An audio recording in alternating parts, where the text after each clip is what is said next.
Hey folks, this is Jake Davis with the Wrestling Recap for you, and it's time to talk about WrestleMania 37 Night 2, the Raging Climax, if you will.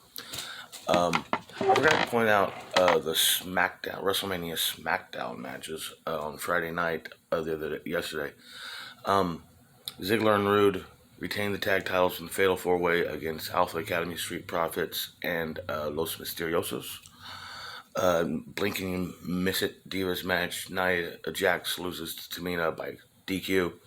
And in the main event, Jay Uso, main event Jay, won the Andre the Giant Battle Royale. That was pretty cool. Anyhow, it's time to get into night 2, Mania, the epic conclusion. Kick the show off with the Randy Orton Bray Wyatt match. Oh man, the crowd went nuts for Randy when he came out, and then Alexa comes out and Bray pops out of it, literally a giant jack-in-the-box at ringside. There's these stupid red lights. I mean, the crowd's super into it, but this was not a good match. It's a shame. These guys, twice now, they've had WrestleMania matches that had terrific build, and then shit matches to pay off. That red light shit was so awful. Anyhow, the finish is that Alexa Bliss suddenly is in a different costume on top of the Jack in the Box, wearing a crown that's bleeding black oil all down her face. This distracts the Fiend. Orton RKO's him and pins him, and then the White staring down. It's almost as if Alexa's betrayed him, but in what way? Has she stolen his power? Has she stolen his throne of darkness? Is she the Black Pearl? So yeah. Then, the lights go out for a second, come back up. Everyone's gone. The Jack in the Box, all that shit's gone. It was a silly match. Up next is the women's tag team title match. Nia Jax and Shayna Baszler defending against Natalya Neidhart and Tamina Snuka. I was disappointed. Where's Reginald? He used to be a sommelier. He's supposed to be at WrestleMania and be excused a button. Anyhow, this match went way longer than I thought it would. Especially since it was heel versus heel, had virtually no build and no heat to it. But yeah, these girls, a lot of counter wrestling, a lot of near falls. They had a good match.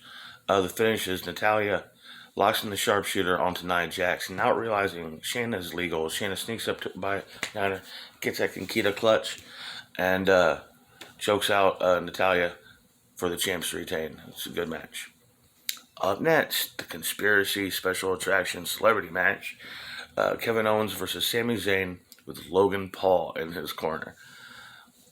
This is exactly what I thought it would be. These guys had a fun, good match. Went 10 minutes or more. Eventually, boom. Owens hits a stunner, wins the match. But after the match, just like I predicted, Logan Paul comes in, raises Kevin Owens' hand.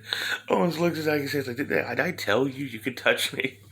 And gives him a stone cold stunner. And what I tell you, Logan Paul is a stunner. Bad Bunny's going to get all this praise because, he put on a good match, but he made everybody he punked out wrestlers for months on end. Logan Paul shows up for 2 or 3 weeks, gets a stunner, and goes home. Gets booed like he should. Logan Paul was the preferred celebrity involvement to me, even though I do give Bad Bunny credit for having a good match. Up next is for the United States Championship. Sheamus' consolation prize out being screwed out of the main event. Him taking on Matt Riddle for the U.S. title. And this was another hard-hitting, good match. These guys had good chemistry. They had a terrific match on Raw a few weeks back. Great finish here. Probably the most memorable finish of the night. Matt Riddle goes for a moonsault in mid-air, mid-rotation. Boom, gets hit with an upside-down bro kick. Sheamus pins him, and Sheamus is the new 3-time United States Heavyweight Champion. Awesome. And now it's time for the Nigerian drum fight for the Intercontinental title. This wasn't a bad match, but I'm so sick of this feud. They all around ringside, they start hitting each other with all these props from Black Panther. And eventually, Dabba-Kato. Yes! I back in my Booker mode months back, I said that Dabba-Kato should be utilized on this night. Come in as new muscle for, at the time I said Retribution, but they're long dead by now. Yeah, he comes in, fucking choke slams Big E, Paulo covers, and Paulo Cruz is the new Intercontinental Champion. As much as I was sick of this feud, I loved this finish. I'm okay with the title change. And Dabba-Kato. Yes, Dabba-Kato's badass. Yeah, I like this. I like this a lot. Um, Semi-main event time. Rhea Ripley challenging Asuka for the Raw Women's Championship. Again, this was a really, really good match. It was two chicks that were really excellent, had great runs at NXT, and haven't fought each other before. This is their first big stage match. I think their first match period. And yeah, they had just great chemistry, all kinds of just hard hitting, badass stuff. I like the finish here where Asuka looks like she's on a roll, goes for this swing kick. Rhea ducks her and just kind of just catches her in the riptide. Bang! Covers, and Rhea Ripley is the new Raw Women's Champion. This was the right decision. I love Asuka. I wish Asuka could finally get a win at WrestleMania. She's 0-4 now.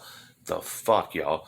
But she's been champion for nearly a full year, give or take a few days over the summer. So yeah, I'm happy. Rhea Ripley, I'm happy with the title change. I think it was the right way to go. And main event time, a triple threat match for the Universal Championship. Roman Reigns with Paul Heyman and Jey Uso in his corner, defending against the Royal Rumble winner Edge and Daniel Bryan. This was a great WrestleMania main event. All three of these guys are just fucking brilliant craftsmen when it comes to storytelling for big matches, especially Edge. And yeah, they just crafted some great shit. And I just once again got to point out here how brilliant the goddamn finish was.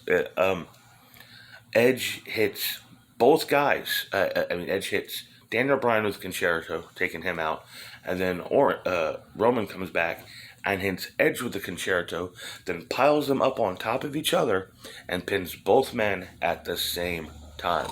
Badass, badass, badass finish to WrestleMania. A great, great show.